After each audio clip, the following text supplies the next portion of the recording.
Madame, Monsieur, bonsoir. Merci de vous joindre à nous. Un nouvel épisode de tension entre Alger et Paris après un reportage biaisé, cette fois du groupe France Télévisions, à charge contre l'Algérie de Ségolène Royal en visite chez nous, à Benjamin Stora et Sabrina Sebaï, députée franco-algérienne, tous deux piégés d'ailleurs par France 2, dénoncent un nouveau prétexte pour abîmer ce qui reste des relations algéro-françaises avec cette déclaration aussi de Ségolène Royal qui devient le premier politique français présent en Algérie à parler clairement de l'intention pernicieuse en France de discréditer les élus binationaux algériens particulièrement et la communauté algérienne en France en général. L'ancienne ministre accuse notamment l'extrême droite française de faire dans le racolage politique sur le dos de l'Algérie. En deuxième partie d'émission, nous parlerons du démantèlement d'une organisation de trafiquants de drogue de haut niveau en Espagne. Une opération extraordinaire de par son ampleur et les moyens qu'elle a mobilisés. L'enquête a duré plus d'un an avec la coopération sécuritaire de plusieurs autorités étrangères, dont la DEA américaine. Dans ce réseau criminel transnational, c'est le rôle pivot du Maroc comme plateforme de transit qui a permis d'introduire dans toute l'Europe plus de 57 tonnes de cocaïne et qui est révélé. Le Makhzen devient une grande menace désormais, une menace identifiée d'ailleurs pour la sécurité régionale et européenne. Avec nous, nos consultants habituels pour en parler. Zine Chafaoui, bonsoir. Bonsoir Samia. Merci d'être présent. Et Sami Kaidi, bonsoir. Bonsoir Samia et bonsoir à l'ensemble des téléspectateurs. Merci d'être fidèle au poste. On va revenir donc sur les déclarations de Ségolène Royal, présidente de l'association France-Algérie. Elle a accordé un entretien spécial à Canal Algérie hier. On va revenir sur l'essentiel de ces déclarations. On voit un premier extrait et on en débat tout de suite. Moi, je pense que l'Algérie et la France doivent se réconcilier. On a cette responsabilité à l'égard des jeunes générations. Je pense qu'on a énormément de choses à faire ensemble. Et quand je rencontre les entreprises, à la fois les entreprises algériennes, les entreprises franco-algériennes, les entreprises françaises ici, elles se rendent compte que la détérioration du climat politique entraîne une détérioration de leurs relations économiques. Et donc, d'une certaine façon, il faut, à un moment ou à un autre, dire clairement ce que l'Algérie est devenue. Certains Français voient encore l'Algérie comme si elle était dans les années 70. Mais non, c'est un pays qui a énormément évolué. Ça a été d'ailleurs le principal message que m'a fait passer le président de la République. Et je le vois par moi-même. C'est un pays qui a 4% de croissance, 2 années de suite, presque 4% cette année. Donc en 3 ans, c'est un pays qui a eu plus de 10% de croissance. Donc c'est ça qui est extraordinaire dans ces relations économiques qui n'ont jamais cessé. On voit bien qu'on a des choses à construire pour peu que la question mémorielle soit réglée. Et ceux qui veulent mettre la question mémorielle sous le tapis, pour des raisons en France politiciennes, pour exploiter les haines, parce qu'il y a des partis politiques qui ont besoin de se trouver des adversaires pour pouvoir cristalliser des votes. Et ça, bien sûr, et ça, je trouve ça particulièrement odieux parce que c'est contraire même aux intérêts de notre pays. Voilà donc pour ce premier extrait. On parle dans nos médias, Zine Chafaoui, depuis le début de cette crise multiforme entre Alger et Paris, de la responsabilité directe des partis et personnalités de droite et d'extrême droite. Et là, c'est une personnalité politique française qui l'affirme clairement en Algérie. En plus, c'est pas commun. Qu'est-ce qu'on peut dire sur cela? Pour une fois, on ne pourra plus nous dire que c'était de la paranoïa ou qu'on est dans le complotisme. Là, c'est quelque chose qui est révélé, qui est déclaré par un politique français qui connaît la cuisine française de l'intérieur. Oui, ce n'est pas de la paranoïa du tout. Il y a beaucoup d'études qui ont été consacrées à l'attitude des médias français à l'égard de l'Algérie et toutes les études convergent vers l'idée que effectivement il y a une volonté de plonger, d'abord de présenter l'Algérie négativement, c'est systématique. Alors il y a le professeur Ahmed Ben Saada qui vient de publier une étude justement sur la question. Pour lui, il n'y a pas de doute possible. Il parle carrément de guerre de 4e génération à l'égard de l'Algérie. Donc c'est minimiser le rôle politique, diplomatique de l'Algérie au plan régional et international. On s'évertue aussi, on s'échine, on s'emploie aussi à présenter les Algériens de France comme sous l'image la plus négative qui soit. Et donc effectivement, ça c'est un constat que nous avons fait ces 2 dernières années. Et aujourd'hui, ce constat est confirmé par Ségolène Royal. Aujourd'hui, en France, on a mis en place il y a 2 ans une véritable machine de guerre médiatique dont l'objectif est de traiter négativement tout ce qui touche à l'Algérie. Et on voit d'ailleurs à quel point dans les médias français, les déclarations de Ségolène Royal ont pu faire mal. Pourquoi, selon vous? Parce qu'elle dit vrai ou parce qu'elle le dit en Algérie, selon vous? Alors les deux, parce Les qu'elle deux. dit vrai et parce qu'elle le dit en Algérie, Samia Bachar. Et ce qu'il faut retenir, c'est que les propos de Ségolène Royal dénotent de ce qui se dit habituellement par ces politiques français, mais également par ces médias français, médias qui sont clairement et malheureusement pris en otage par une minorité de milliardaires qui ont qu'un objectif, c'est de renforcer l'idéologie d'extrême droite en France et de promouvoir ce qu'ils appellent une union des droites, c'est-à-dire faire sauter cette dernière digue qui subsiste et qui permettra une alliance objective entre la droite libérale et l'extrême droite. À ce propos, un média français qui n'est autre que l'Humanité a rapporté un plan qui a été élaboré par un milliardaire, Pierre-Édouard Stérin, un véritable business plan pour permettre à l'extrême droite de prendre les rênes du pouvoir en France avec un investissement massif de 150 millions d'euros sur 10 ans pour des objectifs bien précis, c'est-à-dire l'Élysée, plus la majorité absolue pour 2027 aux élections législatives et 1000 municipalités pour les prochaines municipales qui auront lieu en France dans 2 mois. Donc là, c'est Donc il y a une prise d'otage ou en otage de ces médias par cette minorité de milliardaires qui sont finalement dans une alliance objective avec l'ensemble des ennemis de l'Algérie. On parlera un peu plus tard de cette forme d'alliance entre le lobby sioniste et les descendants des terroristes de l'OAS. C'est une alliance aujourd'hui qui est objective et qui a un seul leitmotiv, c'est s'attaquer à l'Algérie. On a pu constater notamment ces dernières heures dans les médias qui relèvent de la bolosphère, si je puis dire, un acharnement inhabituel contre notre pays suite à la visite de Ségolène Royal. Ils sont même jusqu'à aller ressortir la fameuse Cluzel, qui est connue pour ses positions hallucinantes, il y a à peine un mois avec les bûches de Noël. Du Nouvel An. Exactement, et du Nouvel An. Ouais. Et ce qui est extrêmement intéressant, c'est que cette personne, on lui a confié la mission d'insulter littéralement Ségolène Royal avec vraiment des mots, un langage inadmissible pour une journaliste, pour une chroniqueuse. Ouais. Et si tant est qu'elle soit vraiment si tant est qu'elle soit véritablement journaliste, parce qu'on voit bien que tous ces... c'est la reine des fake news. Voilà, c'est la reine des fake news et tous ces gens qui gravitent autour de Vincent Bolloré sont connus pour leur manque d'objectivité, de professionnalisme.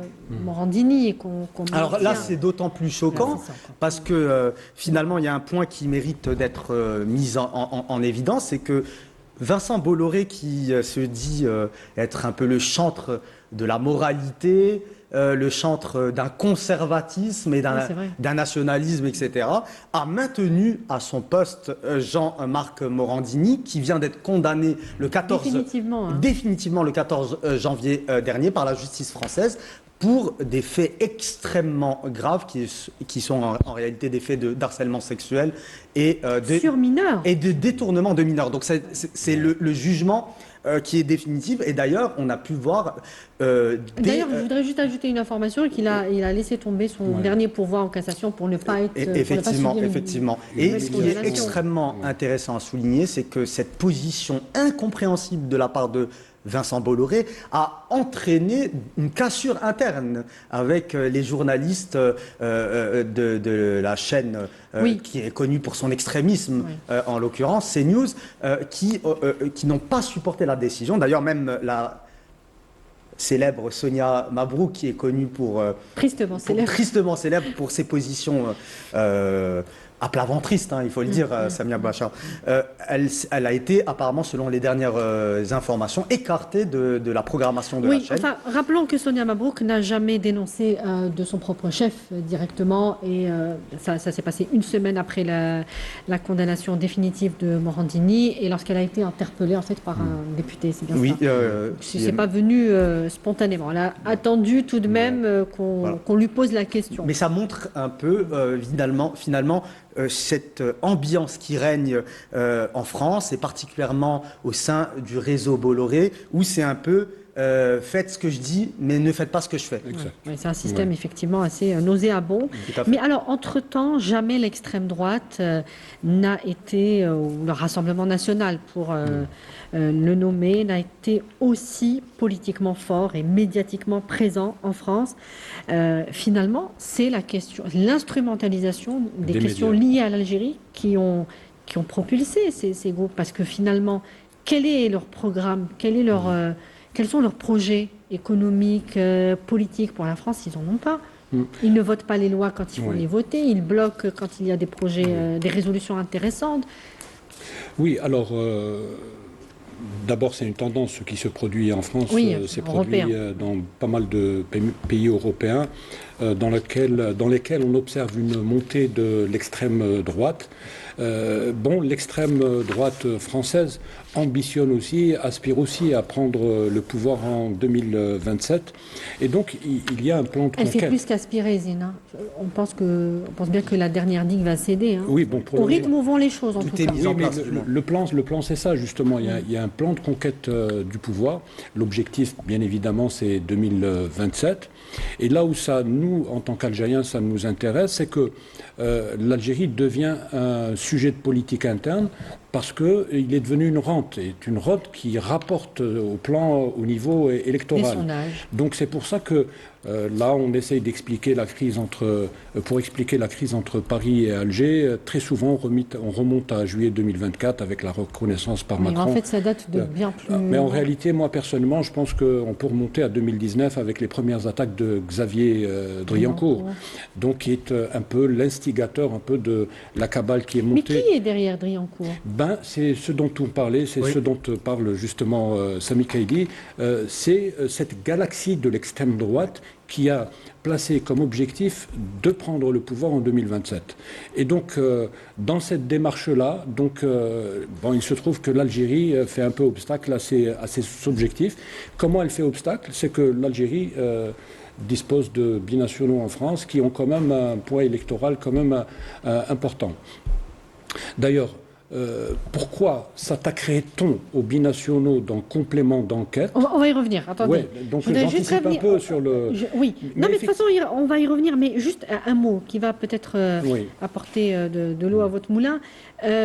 Lorsqu'elle dit, Ségolène Royal, qu'elle demande aux autorités françaises, et non pas l'extrême droite seulement, aux autorités françaises de respecter l'Algérie, et elle le dit dans l'interview qu'elle a accordée à Canal Algérie, que l'ancienne puissance coloniale, ce sont ces mots que je suis en train de dire, l'ancienne puissance coloniale a effectivement un problème avec la souveraineté nationale de l'Algérie, avec les choix que l'Algérie prend pour choisir ses partenaires, pour son non-alignement, ses partenaires économiques et diplomatiques. Elle a un problème aussi avec le poids diplomatique de l'Algérie. Donc ce ne sont plus seulement les partis d'extrême droite qui sont derrière, qui sont responsables de cette crise. Elle parle des autorités, elle parle de la France. Oui, alors vous avez des lobbies qui sont traditionnellement anti-algériens, nous les connaissons, c'est l'extrême droite, les anciens partisans de l'Algérie française, il y a des lobbies marocains qui ne veulent pas d'un retour à la normale des relations algéro-françaises. Mais quand elle dit les autorités, j'y arrive. Il y a le lobby, tout à l'heure, Sami Kaidi en parlait, le lobby sioniste aussi, mais il y a aussi, dans l'État profond français, des gens aussi qui veulent régler leurs comptes avec l'Algérie. Donc, autrement dit, pour quelles raisons on ferait fuiter une note de la DGSE qui verrait ou qui présenterait un ou une Algérienne comme étant le bras armé de l'Algérie en France, etc. Et comment cette fameuse note de la DGSE s'est retrouvée dans la rédaction de France 2. Et puis on a bien vu comment l'émission Complément d'enquête a utilisé cette note de la DGSE pour essayer de jeter le discrédit sur tous les élus français d'origine algérienne qu'on présenterait comme des traîtres, la 5e colonne, etc. On n'a jamais parlé des autres élus français d'origine américaine, maronienne ou israélienne. Donc, ce qui est grave, d'abord, on sent une régression démocratique en France parce qu'aujourd'hui, très clairement, on établit en France 2 collèges. Alors, le premier collège, c'est les gens dont on ne doit pas douter, etc. Et le second collège, c'est-à-dire tous les autres Français d'origine, etc. D'origine algérienne particulièrement. Ou d'origine algérienne, tout simplement. On n'a pas vu réellement un acharnement sur d'autres Oui, ce qui se produit actuellement est d'une extrême gravité. Le problème, c'est que ce camp qu'on pourrait qualifier de camp anti-algérien le fait même, comme le dit Ségolène Royal, le fait même au détriment des intérêts français, à la fois en Afrique, parce qu'il y a un recul et justement, comment l'expliquer ça? Est-ce qu'on peut expliquer pourquoi? Parce que le pouvoir, ils veulent d'abord le pouvoir. Je peux vous donner une... Alors, une fois qu'ils auraient le pouvoir, ils vont revenir à des sentiments meilleurs pour l'intérêt de leur pays. La réelle politique va s'imposer. Oui. Je vais vous donner... Il y a un exemple... il arrive qu'il y ait, par exemple, qu'un pays tienne en otage des ressortissants d'un autre pays. Mais généralement, il arrive parfois que cette prise d'otage intervienne dans une période électorale cruciale. La partie qui vise le pouvoir peut négocier avec la partie qui a pris les ressortissants en otage pour demander de ne pas les faire libérer maintenant et d'attendre que j'arrive au pouvoir. Oui, enfin, il y a des négociations... Oui, alors il y a des gens qui sont à la recherche de victoires politiques. Oui. Donc là, dans le cas de la France, on prend le pouvoir, après on verra ce qu'on fera à l'Algérie. De toute manière, la réelle politique finit toujours par s'imposer. Donc c'est un jeu politique, c'est ce que vous dites. Je ne partage pas cette... On a souvent cité le cas italien avec Meloni. Meloni a pris le pouvoir sous l'étiquette de l'extrême droite italienne. Après, on a bien vu qu'au fil du temps, elle s'est plus rapprochée du centre droit qu'elle n'est allée vers l'extrême. Donc en France, de toute manière, l'Algérie ne bougera pas. Moi, je suis sûr qu'au fond d'eux, les gens de l'extrême droite, ils savent que l'Algérie est indépendante, qu'elle est souveraine, qu'elle est puissante, etc., qu'il faudra bien un jour de toute manière composer avec cette Algérie-là. Ça, je suis sûr qu'ils le savent. Mais bon, on est dans un jeu politique. Bon, les gens, ils l'ont bien compris. L'Algérie est une rente, donc ils en profitent au maximum. Ça marche dans les sondages, effectivement. Samy, vous n'êtes pas d'accord? Alors moi, je ne suis pas d'accord. Pourquoi? Pour la simple et bonne raison que les politiques français sont l'otage également d'une caste oligarchique qui a ses propres intérêts, et ces intérêts ne coïncident pas forcément avec les intérêts bien compris de la France. Alors, Serge Halimi, le fils de Gisèle Halimi, avait bien compris la donne avec son bouquin qui a été publié en 1997, Les Nouveaux Chiens de Garde, où il avait mis en avant la collusion entre les pouvoirs médiatiques et les pouvoirs politiques avec la force de l'argent. Et c'est vrai que je me suis permis d'aller un peu gratter le vernis de cette galaxie médiatique, et c'est pas joli à voir. On observe ce mariage contre nature, je l'avais dit avant, entre les descendants de l'OAS et la mouvance sioniste. Alors il y a un personnage qui gravite autour de Vincent Bolloré, pour revenir à ce personnage. C'est Antoine Bernheim, qui est un peu un des proches, le mentor de Vincent Bolloré. Antoine Bernheim est un banquier qui est connu, qui a construit même un peu les empires financiers de l'oligarchie française, tant de Bernard Arnault, de M. Pinault, mais également de Bolloré. Et ce Antoine Bernheim a pour parent un très proche du premier président de l'entité sioniste. Donc on voit bien comment les liens sont assez clairs, et il y a une autoroute qui est dressée et des ramifications qui apparaissent au grand jour. Du lobby sioniste. Exactement. Un autre ouvrage qui vient juste d'être publié en 2025, c'est Le Péril Bolloré de la journaliste Marie Bénilde, qui parle d'un deuxième autre ami de Vincent Bolloré, qui n'est autre que l'abbé Grimaud, un curé connu pour ses positions dites traditionnalistes, en réalité intégristes. Et si on remonte son arbre généalogique, on voit bien que ses parents sont des proches des terroristes de l'OAS. Donc on voit bien comment toute une galaxie entre la mouvance sioniste et les nostalgiques du colonialisme se sont alliés pour imposer finalement leur vision du monde, une vision du monde qui est bien entendu pas celle de la France officielle Oui, mais ou de la France. pas, mais je veux dire. Non, parce qu'il y a un projet sociétal, il y a un projet. Quand on veut finalement par les moyens, en mobilisant les moyens de l'argent, mettre des gens au pouvoir, c'est qu'on a une vision des choses et qui va beaucoup plus loin, du moins que des pressions ou qu'un jeu. Ce sont des hommes d'affaires. Mais ce sont des hommes d'affaires qui ont des convictions idéologiques parce que mais finalement... est-ce que les pragmatismes... je ne pense pas parce que finalement quand on parle de pragmatisme, Bolloré a été clair, il a dit qu'il utilisait les moyens des médias pour ses projets civilisationnels. Donc c'est lui-même qui le dit, ses propos ont été rapportés. On voit bien qu'il s'entoure de gens. On voit effectivement avec le cas Morandini, c'est avec le cas Morandini, mais pas que. Zincha Fall, très rapidement. On va donner la parole. Il y a la figure d'Éric Zemmour aussi qui a été construite médiatiquement. Mais ça avait commencé avec lui d'ailleurs. Ça avait commencé par lui. En 2014. Donc on voit bien qu'il y a un projet, même avant. Un projet beaucoup très enraciné. Oui, mais alors la campagne qui est menée contre l'Algérie depuis 2019, bien évidemment, elle vise plusieurs objectifs. Il y a des enjeux de politique interne en France, donc il y a des échéances politiques, électorales, etc. On vient d'en parler assez longuement. Après, il y a des objectifs aussi de politique étrangère, c'est-à-dire depuis 2019, ces attaques peuvent être perçues aussi comme une manière à la fois de s'attaquer à l'Algérie, de la discréditer, de la freiner, etc. Mais aussi un moyen de pression pour obtenir davantage de choses. On le sait, durant de 62 à nos jours, il y a un lobby qui est là, qui a essayé de faire des décisions, de peser sur les décisions plutôt, d'imposer un personnel politique, etc. Aujourd'hui, cette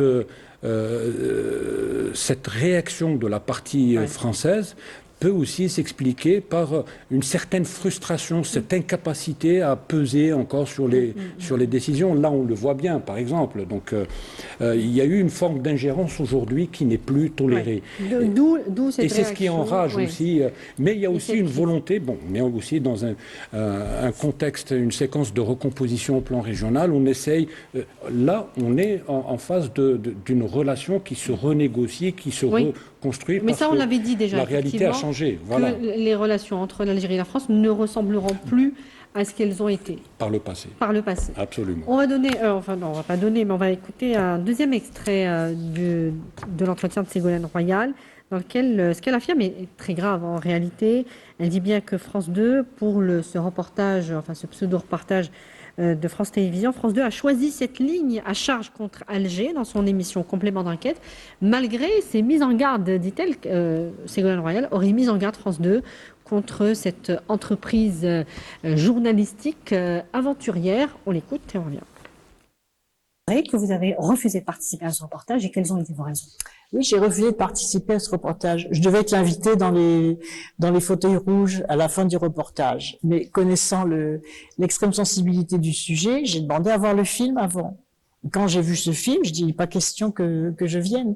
Il n'est pas question que je vienne cautionner et même susciter de l'audience, parce que mon nom attire des téléspectateurs, sur un sujet que je désapprouve totalement, qui est totalement injurieux pour l'Algérie. Je leur ai même écrit par texto, donc j'ai ces preuves, et je leur ai dit, c'est inadmissible. Imaginez qu'une télévision publique algérienne fasse un reportage comme ça sur Emmanuel Macron. Imaginez ce que dirait la France. Comment est-ce que vous pouvez même concevoir une chose pareille, où il n'y a pas un seul sujet positif? Et je leur ai dit, faites un reportage dans les hôpitaux français, vous verrez qu'il y a beaucoup de médecins algériens qui tiennent les services d'urgence, par exemple. Faites un reportage sur les coopérations économiques franco-algériennes. Faites un reportage sur les jeunes cadres algériens qui sont dans les entreprises françaises, et réciproquement.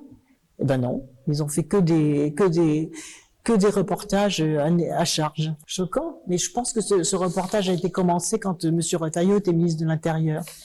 Donc ça m'étonne pas. Je pense que ça a été orienté. Et l'objectif de ce reportage, quand on y réfléchit bien, c'est de disqualifier les binationaux. Parce que vous avez un son anonyme d'une élue qui raconte qu'elle a des pressions du consulat, alors que si vous interrogez tous les binationaux, d'une part, et d'autre part, je veux dire, les consulats sont toujours au contact, quels que soient les pays, au contact de leurs ressortissants, effectivement, pour dynamiser et pour qu'ils donnent une bonne image de leur pays. Ce n'est pas de l'ingérence comme c'est présenté dans ce. Mais il n'y a aucune preuve, il y a aucune preuve. Donc, vous voyez, le mécanisme qui consiste à disqualifier les élus binationaux, à injecter ce petit poison du soupçon d'ingérence, c'est signé. Et d'une part, et d'autre part, comme par hasard, c'est à 2 mois des élections municipales. Alors, Sami Kaidi, on a écouté ce qu'a dit Ségolène Royal sur cette volonté de la part de France 2 de discréditer donc les élus politiques binationaux algériens, évidemment. C'est une nouvelle manipulation politicienne qui annonce donc certainement la couleur pour les prochaines élections, les échéances électorales en France, ou est-ce que c'est encore une fois des dessins plus pernicieux, c'est-à-dire qu'il y a la volonté de discréditer l'ensemble de la communauté notre communauté nationale à l'étranger? Alors c'est d'une pierre deux coups, c'est-à-dire qu'il y a la volonté de discréditer notre communauté résidente en France et également de l'empêcher d'accéder à des postes de responsabilité ou de représentativité.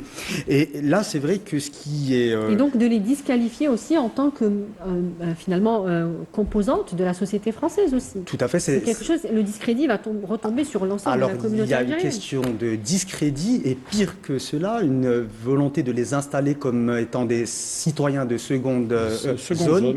Et là, c'est beaucoup plus pernicieux et dangereux. D'ailleurs, ce qui m'a interpellé, c'est ce face-à-face entre Madame Sebaï et le présentateur Tristan Oualek, qui était extrêmement choquant. On avait l'impression de voir une personne devant le procureur de la République, avec des injonctions. Très inquisiteur, voilà, un ton très inquisiteur, avec une obligation de rendre des comptes, avec un langage qui frise, avec même l'irrespect par moment, et en filigrane cette notion de l'ennemi intérieur, qui finalement n'est pas nouveau. Quand on approfondit un peu les concepts de l'histoire de France, on a pu voir que d'autres communautés étaient exactement traitées de la même manière avec... Mais alors, ça peut aller vers la dérive. Oui, là, on est clairement vers... On commence par... voilà. C'est-à-dire qu'il n'y a pas seulement des calculs politiciens derrière, il y a un projet, il y a un projet dans la société française. Alors déjà, il y a un projet clairement, et d'autant plus que cela intervient à 2 mois des élections municipales. Oui, elle le dit d'ailleurs. Donc elle le dit, c'est pas innocent. L'idée, c'est de neutraliser politiquement la diaspora. Pour quelle raison? Ils ne sont pas extrêmement nombreux, les Algériens. Non, parce qu'ils pourraient voter à gauche plutôt qu'à droite ou dans l'extrême droite. Donc il s'agit de disqualifier déjà cet électorat qui représente à peu près 10-12% de l'électorat français. Donc c'est un balancier, les gens l'appellent un peu comme ça. On pourrait se poser cette question. Pourquoi l'extrême droite ne cherche pas à séduire l'électorat maghrébin, par exemple, comme le font les autres formations? Ils ont une petite partie de leur électorat qui est d'origine maghrébine. Mais le gros, ils sont plutôt plus à gauche plus à gauche qu'à droite. Mais effectivement, alors le documentaire de France 2, enfin ce qui est présenté comme un documentaire parce que ce n'en est pas un, d'abord il vise d'abord à construire, c'est une image médiatique d'une Algérie négative, d'une diaspora extrêmement négative, et les objectifs politiques aussi, c'est de neutraliser donc cette diaspora qui est quand même un poids politique, qu'on le veuille ou non. Pas que. Moi, je pense qu'il y a un autre phénomène qui est beaucoup plus grave. C'est que depuis l'avènement, depuis l'accession à la magistrature suprême du président de la République, Abdelmadjid Tebboune, un ensemble de mesures ont été adoptées pour que l'Algérie se rapproche davantage de sa communauté résidente à l'étranger. Et j'ai l'impression qu'il y a une volonté en France de casser ce rapprochement sans précédent. Ce qui est dénoncé dans le reportage, C'est ce lien entre les la mère consulats, patrie et leurs compatriotes. Exactement. À quel moment c'est interdit que des consulats soient en contact avec leur diaspora, pour, oui, effectivement, peut-être leur demander de donner une image positive de l'Algérie. À quel moment c'est de l'ingérence, à quel moment c'est de la subversion d'un État contre un autre. Alors, c'est présenté comme ça. Quand c'est les autres pays qui le font, il n'y a pas de problème. C'est tout à fait naturel. C'est la promotion de leur pays d'origine, on n'y trouve absolument rien à redire. Mais quand il s'agit, mais justement, tout cela... Quand il s'agit de l'Algérie, c'est de l'ingérence. Oui, tout cela participe justement de ce plan dont on parlait tout à l'heure, qui consiste justement à court-circuiter, à neutraliser... Ce rapprochement entre l'Algérie et sa communauté résidente, en l'occurrence en France. Et ce qui est totalement choquant, c'est que la même émission avait accueilli récemment le dangereux Meyer Habib, qui se déclare lui-même comme étant le meilleur ami du criminel de guerre Netanyahou, l'a accueilli pour faire la promotion de ce génocidaire. Donc on voit bien qu'il y a un deux poids, deux mesures et que selon les nationalités, il n'y a pas le même traitement. Mais d'ailleurs, lui particulièrement, quand il était à l'Assemblée nationale française, on se demandait s'il était député français ou député israélien au Parlement français. Voilà, député israélien, et d'ailleurs même les Français le dénonçaient. En pleine commission d'ailleurs parlementaire. Et même quand on essaie de prendre de la hauteur et qu'on analyse froidement le produit de complément d'enquête, une enquête de médiamétrie, lorsqu'on fait une étude du champ lexical... Complément de désinformation entre nous. Quand on fait une analyse du champ lexical utilisé dans ce documentaire, on se rend compte que tous les mots utilisés sont dans leur totalité, dans leur majorité, quasi-majorité, négatifs à l'égard de l'Algérie. Il n'y a pas une séquence où l'on parle de façon positive de l'Algérie. Donc c'est un reportage déséquilibré dont l'objectif est de nuire, tout simplement. C'est un mauvais travail, on peut le dire, sur le plan journalistique. C'est ce qu'on appelle un travail... C'est censé être fait avec finesse, pardon. Ça n'est pas le cas. Ségolène Royal a indiqué que le fameux produit a été commandité par l'ancien ministre de l'Intérieur. Oui, alors ça, effectivement, il faut revenir sur ça. En France, c'est ce qu'on appelle du journalisme de préfecture. Ah oui. Donc il est commandé effectivement par des personnalités politiques. C'est du journalisme de préfecture. Normalement, en temps normal, d'ailleurs, un député de la France Insoumise a attaqué France 2. Non, je crois qu'il a saisi l'ARCOM, qui est l'agence de régulation en France. Le gendarme de l'audiovisuel. C'est le gendarme de l'audiovisuel. En principe, on pourrait attaquer à la fois le produit et le journaliste pour un travail déséquilibré. D'ailleurs, figurez-vous que très rapidement. Parce qu'on va revenir de toute façon. Voilà, c'est que complément d'enquête qui a finalement tronqué l'exigence journalistique, qui a fait preuve d'une désinformation méthodique et d'un tissu de contre-vérité, n'est pas à sa première tentative, car le 27 novembre dernier, le même Tristan Walek avait été finalement épinglé par l'ARCOM, qui est ce gendarme de l'audiovisuel en France, pour un manque de mise en perspective suite à un reportage sur le Sénat français. Donc la maison est habituée à prendre à la légère... Non, mais ce qui est choquant, c'est que c'est le groupe France Télévisions, ce ne sont pas les chaînes... Alors oui, là c'est beaucoup plus... Les chaînes de propagande Effectivement, Samia Bacha, là ce qui est beaucoup plus choquant, c'est que c'est le service public et contrairement aux chaînes privées, il y a finalement un assentiment de la tutelle qui a dû être donné à cette agression contre l'Algérie, ses symboles et la nation algérienne. Deuxièmement, on a pu voir aussi que au cours de ce documentaire, entre guillemets, je mets bien des guillemets, il y a eu la contribution active de l'ambassadeur de France à Alger, qui est toujours en activité. Qui est rappelé en France. Qui est rappelé, mais il est toujours en poste officiellement. Ça aussi, ce sont que des choses inhabituelles. Bien sûr, et cela ne peut se faire sans l'onction des services officiels de France. Mais l'ambassadeur français représente la France. Il représente la France et l'État français. Donc, il a eu un accord tacite, c'est clair. Pire, c'est qu'on a pu constater des propos, je vais dire, du niveau des caniveaux. C'est indécent pour une chaîne publique de diffuser de tels propos ou de tels personnages controversés. Et puis de s'en prendre directement à la personne du président Bien de la sûr, République. n'oublions pas Ça que la c'est personne... une dérive totale. Bien sûr, c'est une dérive... rapidement. C'est une dérive totale pour la simple et bonne raison que le président de la République dans notre pays est un symbole. C'est-à-dire qu'en attentant au président de la République, on insulte plus de 48 millions d'Algériens, qu'on insulte des institutions et une nation entière. C'est ce qu'on disait tout à l'heure. Alors, la visite de Ségolène Royal en Algérie,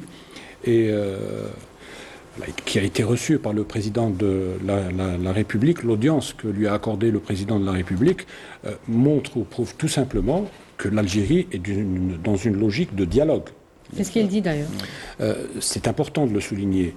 Par contre, en France, la séquence de complément d'enquête intervient dans un moment de début de désescalade. Ça veut dire qu'il y a fondamentalement... Alors, en Algérie, il y a une volonté de dialogue. Alors, en France, il y a une partie du pouvoir qui ne veut absolument pas d'une normalisation des relations. Autrement, dans le cas contraire, comment expliquer qu'une chaîne de télévision publique, France 2 en l'occurrence, publie ou passe un documentaire à charge contre les binationaux, contre les élus français d'origine algérienne, contre l'Algérie et contre le président de l'Algérie. Donc aujourd'hui, il y a encore des résistances, on le sent, à une normalisation des relations entre les deux pays. Est-ce que ce sont des résistances ou est-ce qu'on veut pousser à la rupture ? Ben non. Est-ce qu'on veut garder la situation actuelle comme elle l'est ? Ségolène Royal, on veut aller plus loin. Qui représente une France qui veut discuter avec l'Algérie, qui veut solder le passé, qui veut régler les problèmes, etc., qui respecte la souveraineté de l'Algérie, l'indépendance de l'Algérie, etc. Et vous avez une autre France qui est représentée par les Rotaillot, etc., qui ont des relais dans le pouvoir, qui font tout pour maintenir cette relation dans une crise. Mais est-ce qu'on peut dire que la voix de Ségolène Royal est isolée aujourd'hui ? Est-ce que c'est les partis qui veulent abîmer, qui veulent aller peut-être jusqu'au bout de ce processus de dégradation des relations entre l'Algérie et la France sont finalement plus nombreux, plus présents, ont le pouvoir actuellement ? Parce qu'ils contrôlent les médias, c'est ça le problème. Or, donc ils ont le pouvoir, s'ils contrôlent les médias. Oui, une partie des pouvoirs, mais la société française peut ne pas correspondre à ce que les médias... Non, pas de la société, mais en tout cas du personnel politique. Lorsque vous allez dans des médias, lorsque vous allez discuter avec les gens de la France insoumise, du parti socialiste, ils ont aussi des positions du parti communiste, etc. Vous n'avez pas ce discours xénophobe à l'égard de l'Algérie. Oui, mais bon, il y a aussi des positions qui sont quand même pleinement contradictoires chez la France insoumise. Il faut rappeler le fait qu'ils n'ont jamais assumé... Ils sont contradictoires. Ils parlent aussi de lutte contre l'impérialisme, etc. Malheureusement, on ne les a jamais entendus parler de la dernière colonie en Afrique, le Sahara occidental. Mais ce que vous voulez dire, c'est par rapport à l'Algérie. Oui, non, bien sûr, mais voilà, c'est aussi lié, parce que c'est fondamentalement... C'est cautionné quelque part... Samy, aujourd'hui, dans beaucoup de pays occidentaux et ailleurs d'ailleurs, les médias ne s'emploient pas à construire la vérité. Aujourd'hui, ce qui est plus grave, c'est qu'ils construisent... C'est des machines à fabriquer le consentement. Aujourd'hui, on est en train de dire à une opinion quelque chose qui n'est pas forcément la vérité. Bon, peut-être que demain, les mensonges de CNews, etc., finiront par devenir une vérité, s'imposer de la société. Aujourd'hui, on essaye de présenter dans la société française l'Algérie comme un pays ennemi, etc. Mais la société française, pour le moment, je ne pense pas qu'elle soit, dans sa large majorité, contre l'idée de relations apaisées avec l'Algérie, etc. Ou du moins, pas dans une relation conflictuelle. Ou du moins, voilà. On va écouter un nouvel extrait donc, de l'entretien de Ségolène Royal au sujet cette fois de la question mémorielle. Elle demande tout simplement la restitution des biens et archives spoliés à l'Algérie, volés à l'Algérie. On écoute. Geste simple qui est tellement évident que même moi, je me demande, mais comment ce n'est pas encore fait? Donc, c'est un geste tellement simple qui serait un signal. C'est pas simplement rendre des objets. Ça veut dire que derrière, il y a la reconnaissance d'une responsabilité et la reconnaissance des excuses qui se traduisent par la première des réparations nécessaires. C'est rendre ce qui a été pris, rendre ce qui a été volé. C'est tout. Mais nous sommes d'accord que ce n'est pas aussi simple que ça. C'est pas simple parce que derrière c'est une reconnaissance d'une certaine façon d'une culpabilité au cours de l'histoire. Mais d'autres pays ont eu des histoires tragiques. D'autres pays ont fait des excuses et même des réparations. L'Allemagne l'a fait, l'Italie l'a fait, la Belgique l'a fait. Donc la France est dans une histoire effectivement plus complexe et plus douloureuse, comme s'il y avait une hiérarchie des douleurs. Mais il n'y a pas de hiérarchie des douleurs. La première des douleurs, c'est la douleur du peuple algérien qui s'était fait prendre son pays et coloniser son pays et qui s'est battu pour le libérer. Et après, il y a eu d'autres douleurs, bien évidemment. Moi, je suis fille de militaire, donc il y a eu la douleur des militaires et des appelés. Vous vous rendez compte, 1 500 000 jeunes Français qui ont été arrachés à leurs fermes et qui ont été envoyés en Algérie pour commettre des actes atroces et odieux. Ils sont traumatisés à vie, leurs enfants sont traumatisés à vie. Et aussi, l'État français ne s'est jamais excusé envers ses appelés. Donc, commençons par la principale de ces douleurs, qui est celle de la décolonisation, et reconnaissons-le, c'est tout, parce que en reconnaissant les choses, on peut construire. Alors, Sami Kaidi, elle a dit beaucoup de choses sur la question mémorielle. D'abord qu'elle clôt un petit peu tous les débats sur la hiérarchie des douleurs, les douleurs sont des deux côtés, etc. Il y a un colonisateur, un colonisé. La douleur est principalement du côté du colonisé, en général en tout cas.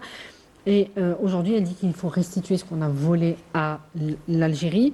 Et puis, la question que je voulais poser, c'est est-ce qu'elle a fait finalement plus ou moins, selon votre sentiment, que les politiques français, en tout cas ceux qui étaient en campagne et qui étaient venus en Algérie, à l'image de l'ancien président, enfin de l'actuel président plutôt français Emmanuel Macron, qui avait parlé de crimes contre l'humanité, et des précédents présidents qui étaient candidats donc et qui avaient toujours un mot pour qualifier un petit peu la colonisation française. Est-ce que Ségolène Royal a été plus loin, selon vous?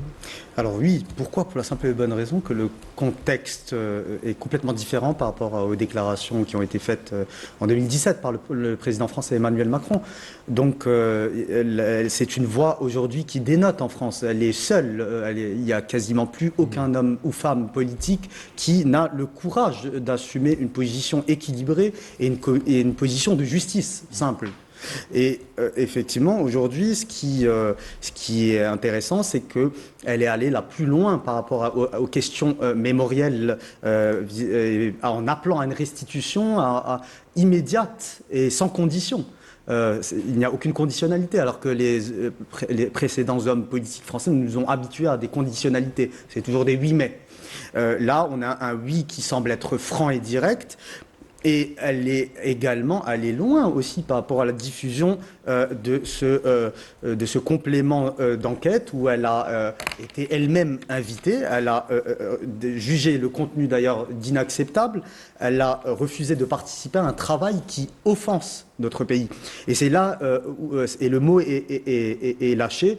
Je pense que c'est une dame, une femme politique qui est venue avec beaucoup d'humilité. Et ça dénote aujourd'hui face à la pression de l'extrême droite qui aujourd'hui ne démord pas de sa visite, l'attaque frontalement. Donc on voit bien que ça a quand même... particulièrement sur les questions mémorielles. Mémorielles, exactement. Parce qu'elle dit qu'elle va présenter une requête auprès du président français, Emmanuel exactement. Macron. On se doute bien que ça va être compliqué, même sur ces questions-là. Et en tout cas, c'est ce qu'on imagine. Il n'y a pas que le président qui décide de la restitution de biens particuliers, des effets personnels de l'Émirat Abdelkader, du canon Baba Marzoug, etc. Elle dit finalement c'est quelque chose d'extrêmement simple et qui aurait dû être fait depuis longtemps.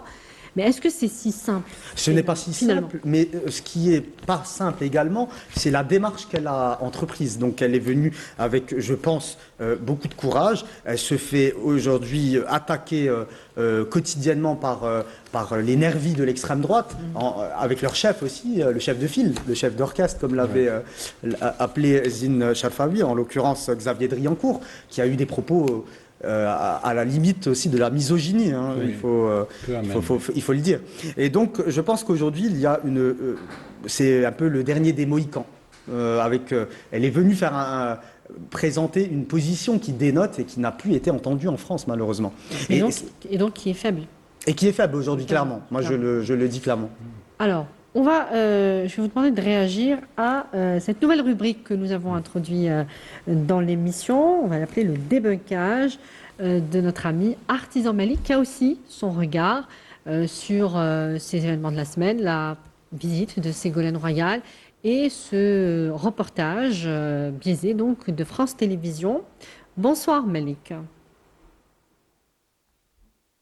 Bonsoir Samia, bonsoir tout le monde. Alors, une semaine très très complexe puisque après des semaines où nous pensions que les relations algéro-françaises s'étaient calmées, s'étaient apaisées, étaient reparties peut-être sur de nouvelles bases, nous avons vu un reportage apparaître jeudi dernier sur la télévision publique française, excusez du peu, un reportage complètement à charge. On a essayé vraiment de salir l'Algérie, de salir le président algérien, de salir tout ce qui est algérien.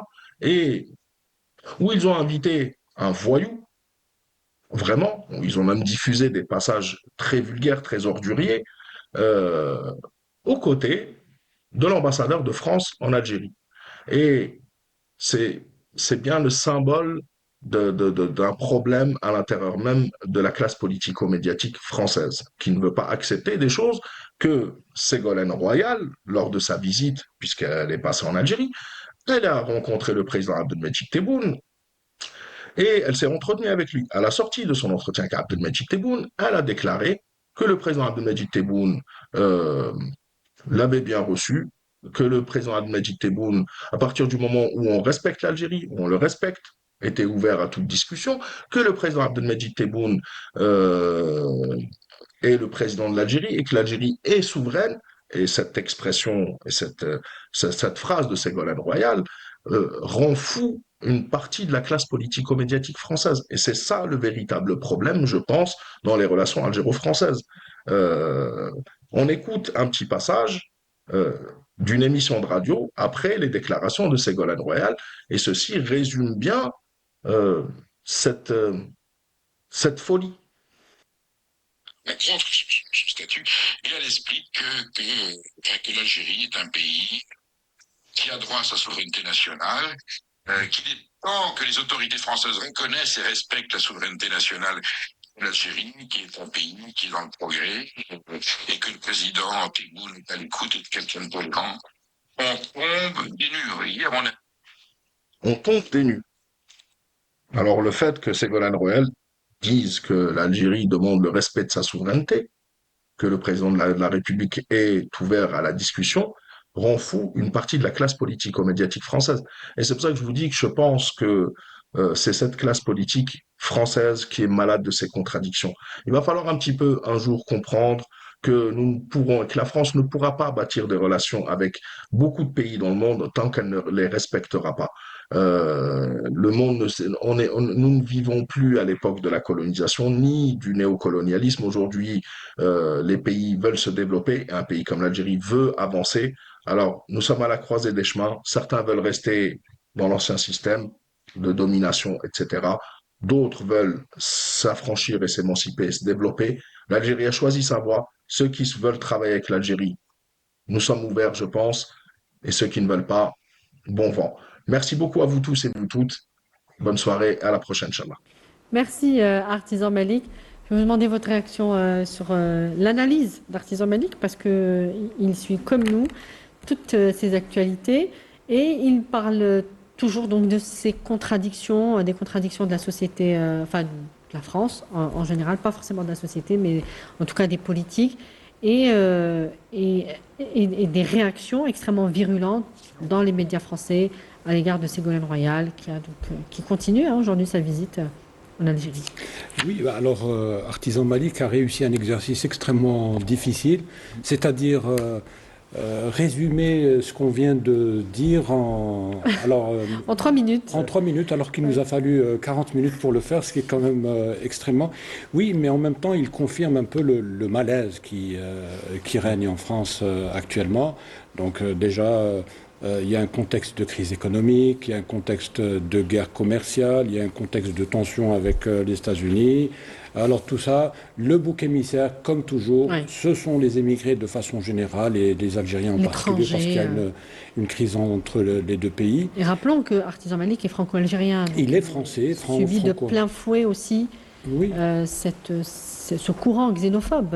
Oui, ce qui est intéressant, c'est qu'il confirme qu'une partie du système médiatique français, alors au lieu d'éteindre le brasier, au contraire, il continue à jeter non, mais la tendance, elle est Elle est parce que, comme le disait brillamment Sami Kaidi en début d'émission, ils appartiennent à des hommes d'affaires qui ont pour objectif premier d'allumer des incendies partout, là où leurs intérêts n'existent pas. Donc voilà, donc Artisan Malik résume un peu tout ce qui a été fait. Voilà, mais maintenant, comme je le disais tout à l'heure, il y a aussi une autre France qui réfléchit différemment, qui pense différemment. À un moment donné, il va y avoir un rééquilibrage peut-être du discours, de cette... non ? Oui, bon, tant mieux d'abord pour les gens qui vivent entre les deux rives, parce qu'on sent quand même qu'il y a une population, ou une partie de la population française qui est prise en otage, et ça, c'est pas bien. Oui. On va passer à la deuxième thématique de la soirée, je vous le disais, avec cette opération extraordinaire de démantèlement d'un vaste réseau de trafic de drogue de haut niveau. Cette opération a été extraordinaire dans toutes ses dimensions. L'enquête a duré plus d'1 an avec la coopération sécuritaire de plusieurs autorités étrangères, dont la DEA américaine.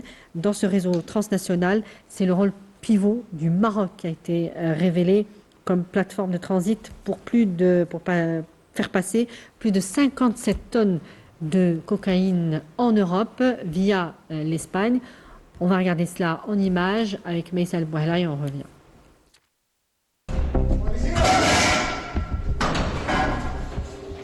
Une opération de sécurité d'envergure a permis le démantèlement d'un réseau criminel international spécialisé dans le trafic de cocaïne.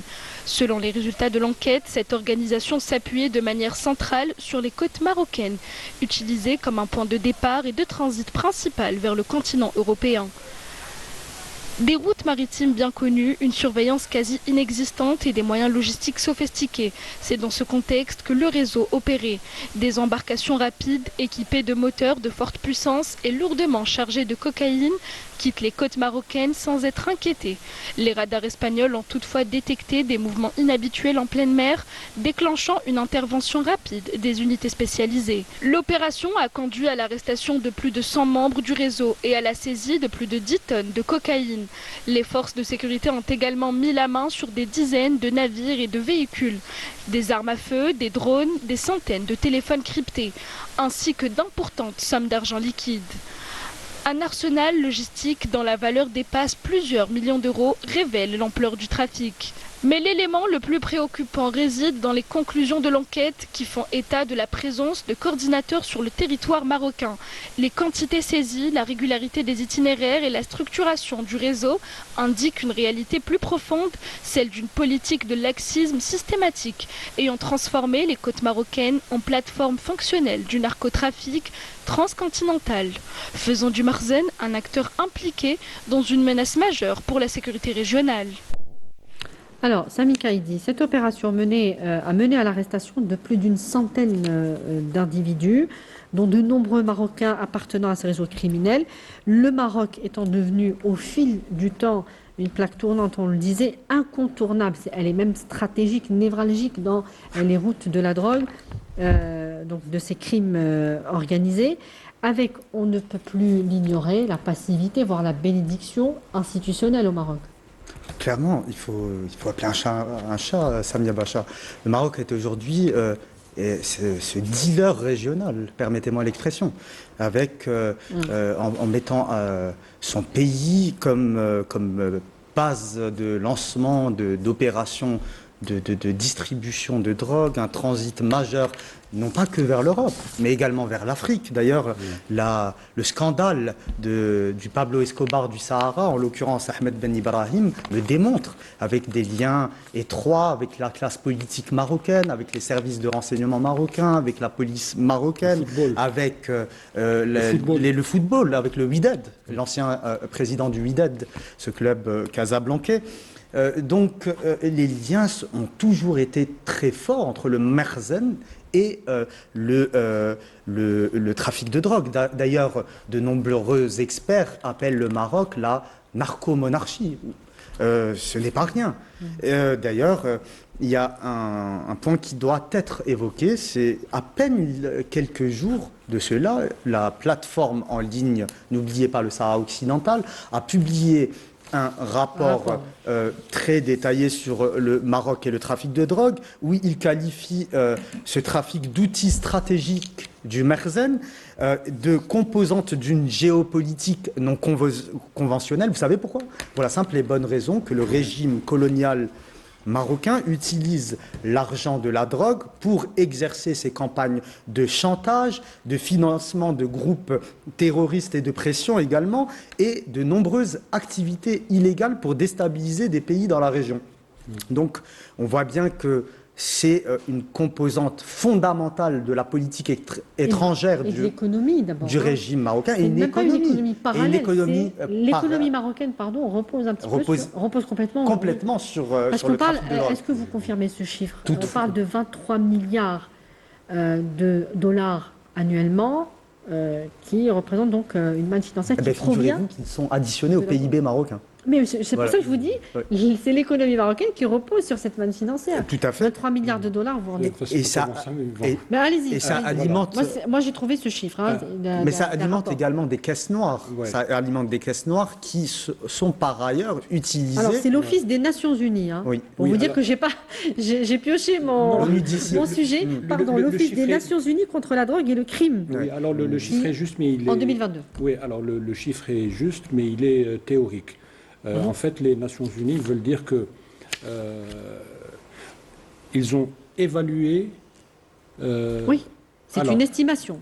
Oui, c'est une estimation, mais ça veut dire que le crime est vaste et important. Oui, c'est une estimation théorique, mais en réalité, le Maroc produit. Alors, vous savez tous que la production de cannabis a été légalisée. C'est le premier producteur mondial aussi, le cannabis. Oui, absolument. Donc, à peu près, c'est 4000 tonnes pour le cannabis, entre guillemets, légal.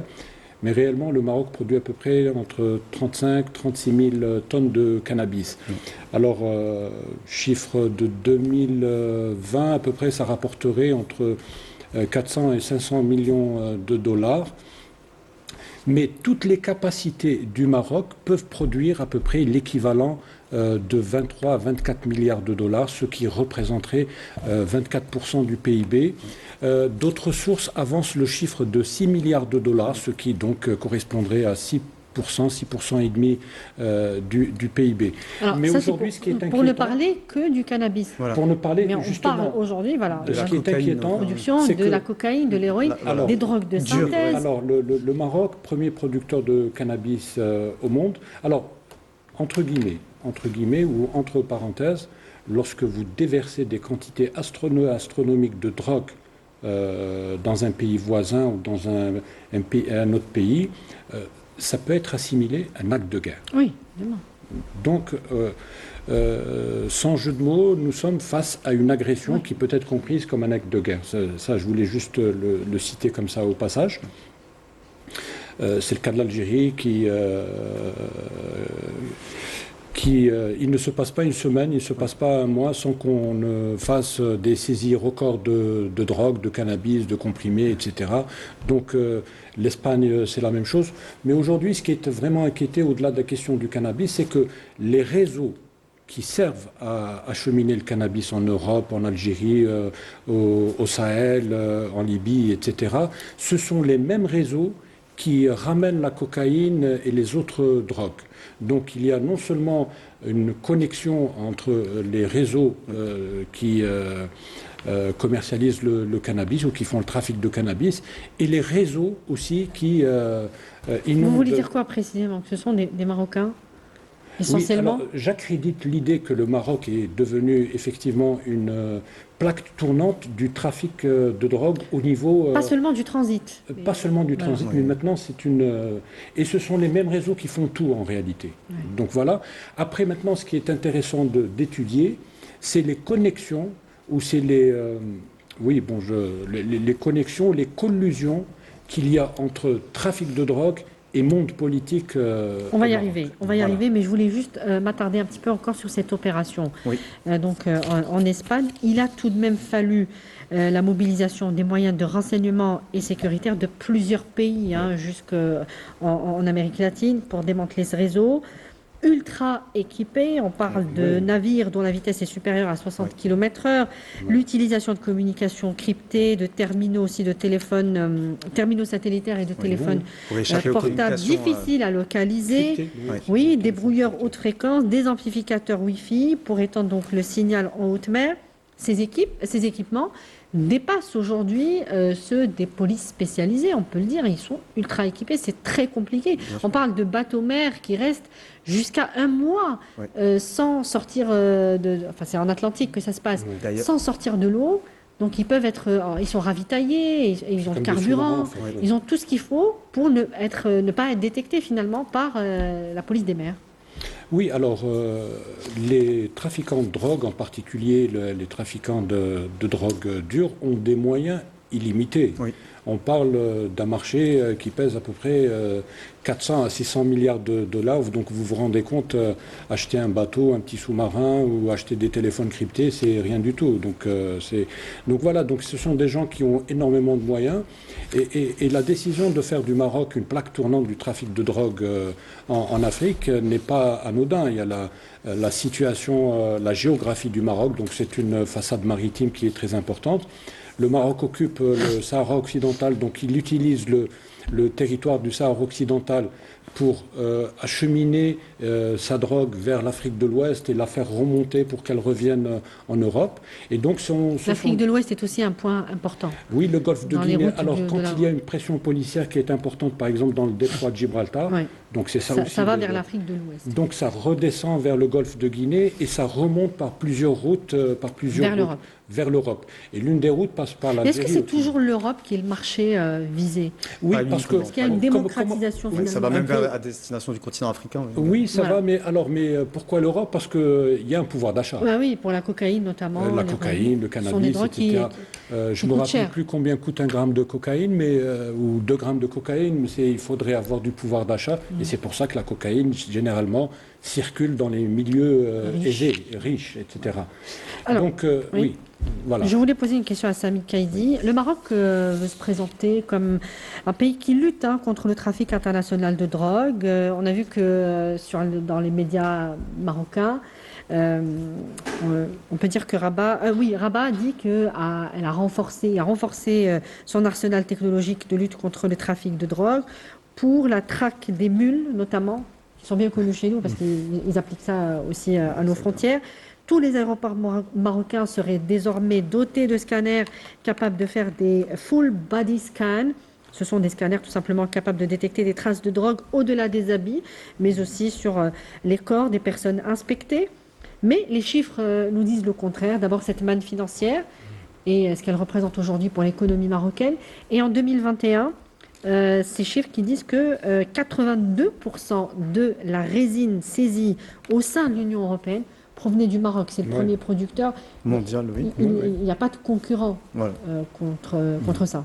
Exactement. Et je pense qu'il y a encore une nouvelle fois, un mensonge éhonté du régime marocain. Car le Maroc, en plus de créer sur son territoire des usines, des véritables usines où on fabrique, où on fait sécher, on fabrique finalement cette résine de cannabis. Attention, il y a le cannabis de synthèse aussi. Et il y a le cannabis de synthèse également. Ne peut pas, donc ce régime-là ne peut pas nous faire croire qu'il ne voit pas ces dizaines de bateaux qui partent Ce que je voulais dire, quotidiennement. pardon, c'est que dans la presse marocaine, Oui. on voit que le Rabat veut présenter les choses comme si il avait participé à cette vaste opération pour aider les Espagnols. Donc. C'est une énième C'est- campagne de désinformation et il faut reconnaître que c'est une spécialité du Marzen.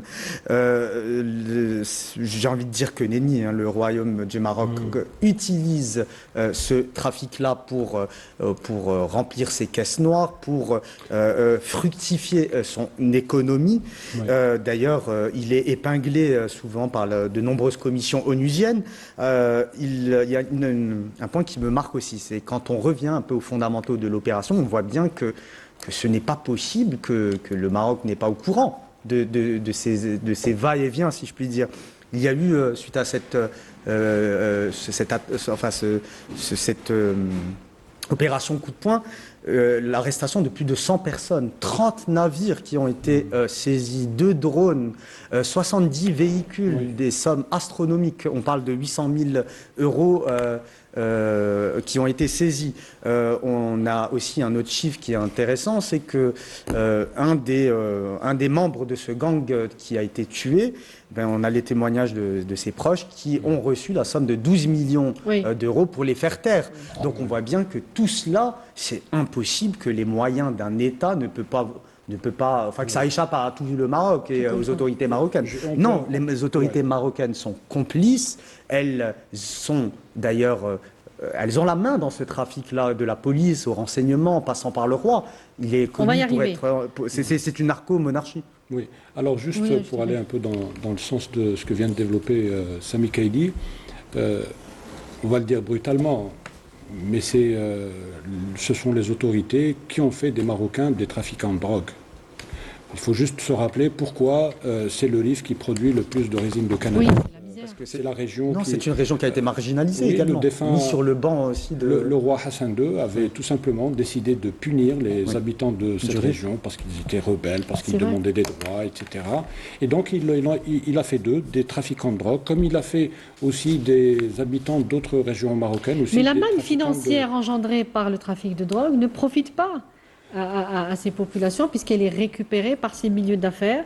Et moi, je vais prendre une déclaration d'un ancien chef du gouvernement marocain parce qu'on s'appuie toujours sur des réalités, sur des déclarations officielles, sur des chiffres et des rapports sur le Maroc. Ce ne sont pas des élucubrations. Et en 2023, le secrétaire général du parti donc islamiste La Justice et du Développement, le PJD, et je le disais, ancien chef du gouvernement, Abdallah Ben Kairan, dénonçait donc dans un meeting politique l'intrusion d'hommes d'affaires et de barons de la drogue dans la vie politique du Maroc. Il ne le dit pas lui, mais selon certains rapports, les membres de la famille royale figurent, sont même... Cité.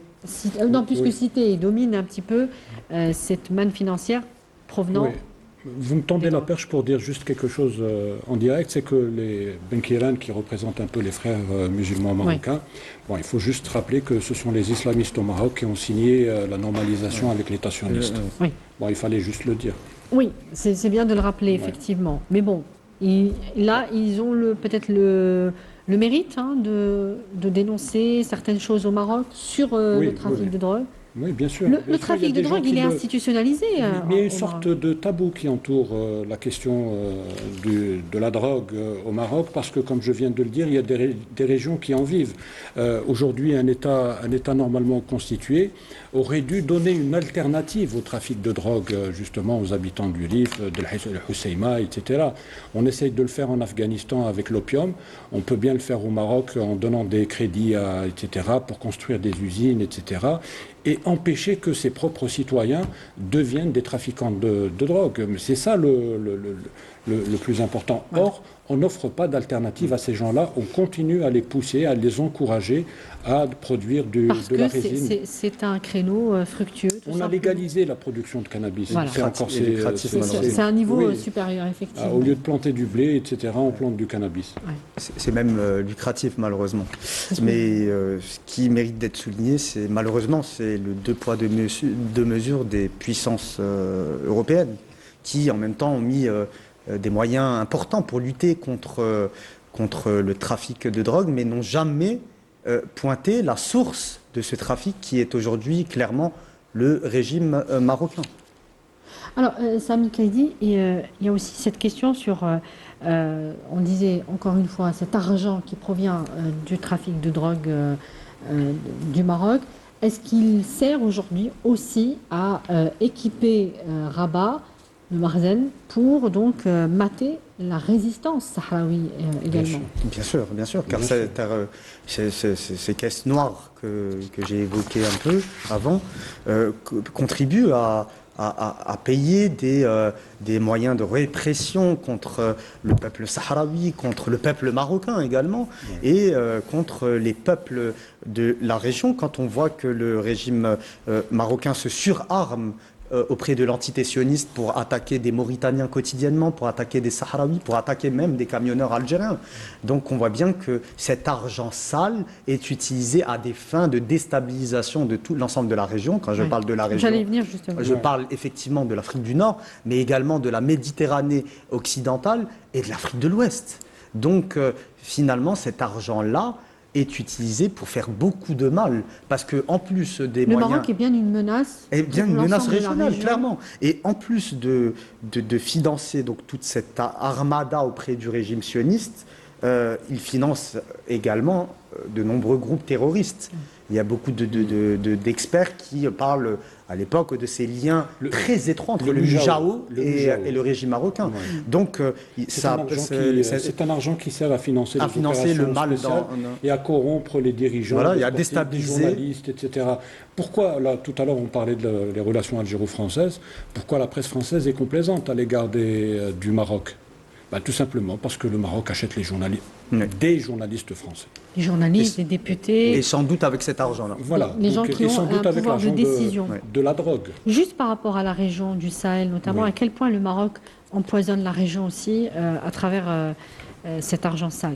Bon, alors le premier facteur d'instabilité dans la région, c'est l'occupation du Sahara occidental qui a pour conséquence de maintenir la région dans une situation d'instabilité chronique et qui dure depuis maintenant un siècle. C'est énorme. Et puis comme le disait Sami Kaidi, les opérations spéciales des services marocains servent... les services marocains financent leurs opérations spéciales au Sahel grâce à l'argent de la drogue, en distribuant de l'argent à des groupes terroristes créés dans des laboratoires. Oui, clairement. Quelque chose à ajouter, Sami? Non, tout est dit. Voilà.